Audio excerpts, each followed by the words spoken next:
Commander Zixtal of the Galactic Federation trembled as he read the classified report for the third time.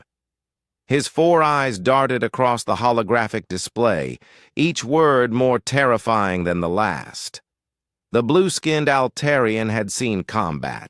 Across 17 star systems, witnessed the fall of entire civilizations, but nothing had prepared him for this briefing about Sol 3, the planet the natives called Earth. "Sir," his aide, Lieutenant Mordak, approached cautiously. "The Council is waiting for your assessment of the human threat level."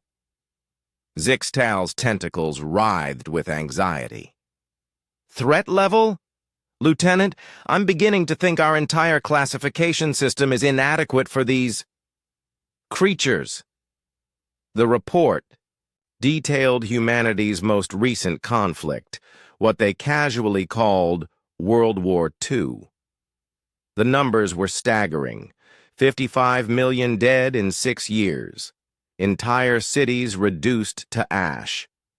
And yet, what disturbed Zixtal most wasn't the scale of destruction, but how quickly they had rebuilt and moved on.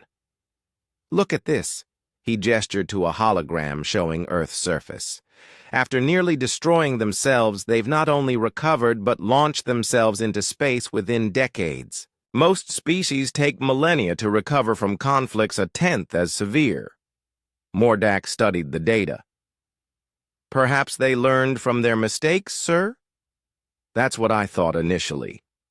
Zixtal pulled up another file. "But then I discovered their history. They call it entertainment." The hologram shifted to show human recreational activities. Zixtal watched in horror as bipedal figures hurled themselves from perfectly safe aircraft, attached only by thin fabric sheets. Others descended into crushing ocean depths where massive predators lurked. Some even strapped explosive devices to their feet and rocketed down mountainsides covered in frozen water. "They do this for fun?" Mordak's voice was barely a whisper. "It gets worse." Zixtal's primary hands shook as he accessed the biological data. "Their planet is a death world, Lieutenant. Gravity nearly twice our standard. Atmospheric composition that would kill most known species. Weather patterns that regularly devastate entire continents. And yet they thrive." The display showed Earth's ecosystem, creatures that would be considered legendary monsters on any civilized world roamed freely. Apex predators with crushing jaws, venomous serpents, microscopic organisms that could end civilizations. Humans not only coexisted with these horrors, but had somehow become the dominant species. "How is that possible?" Mordak asked. "Persistence," Zixtal said grimly. "They call it persistence hunting. Before they developed technology, they would literally chase their prey until it collapsed from exhaustion. They would run for days without stopping. Days, Lieutenant." But the biological assessments revealed even more disturbing facts. Humans healed from injuries that would cripple other species. They could survive in environments that ranged from Arctic wastelands to scorching deserts. Their immune systems fought off diseases that decimated entire star systems. "And their reproduction rate?" Mordak inquired. Zixtal's expression darkened further. "They can produce offspring multiple times per year, and their young mature rapidly. But that's not the terrifying part." He paused, accessing another file. "They form emotional bonds with other species." The hologram showed humans cohabitating with creatures that could easily kill them. Massive carnivores they called dogs, smaller predators known as cats, even reptiles and arachnids. They didn't merely tolerate these creatures, they loved them. "Sir, surely this makes them vulnerable. Emotional attachment is a weakness." That's what the Vrex Collective thought. Zixtal pulled up a military report that made his stomach churn. When the Wrecks attacked the human colony of New Melbourne, they made a tactical error. They targeted the humans' companion animals first, thinking it would demoralize them. The battle footage was haunting. Humans had fought with a ferocity that defied all military doctrine. They didn't retreat when outnumbered. They didn't surrender when defeat seemed certain. They fought with what could only be described as controlled rage, pushing their bodies beyond biological limits. The Wrecks survivors described it as weaponized insanity. Zixtal continued. Humans using damaged equipment, fighting with makeshift weapons, refusing to die even when mortally wounded. The collective declared humans unprofitable to engage and banned all contact.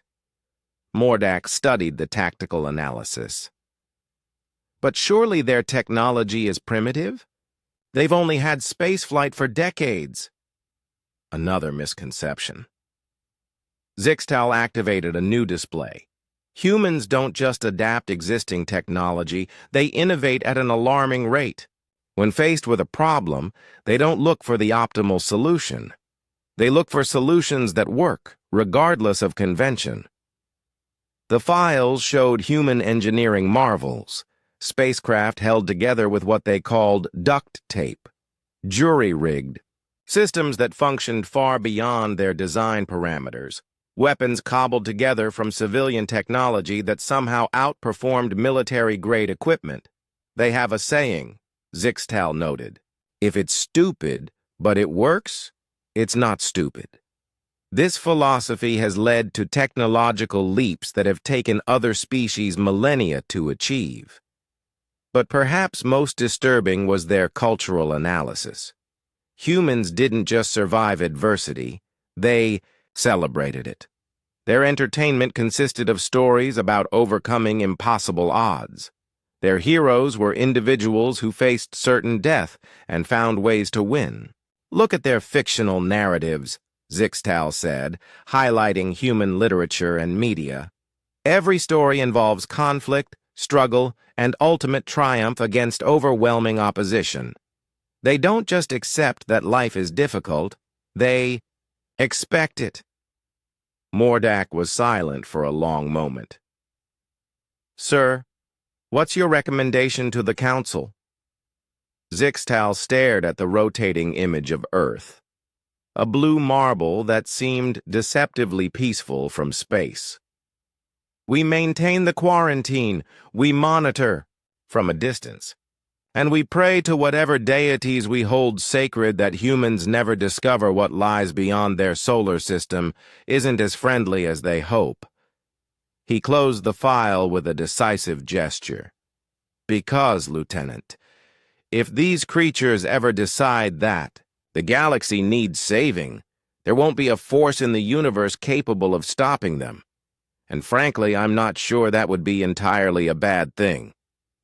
The two officers left the briefing room in contemplative silence, both understanding that they had just classified Earth not as a threat to be conquered, but as a force of nature to be respected from a very, very safe distance.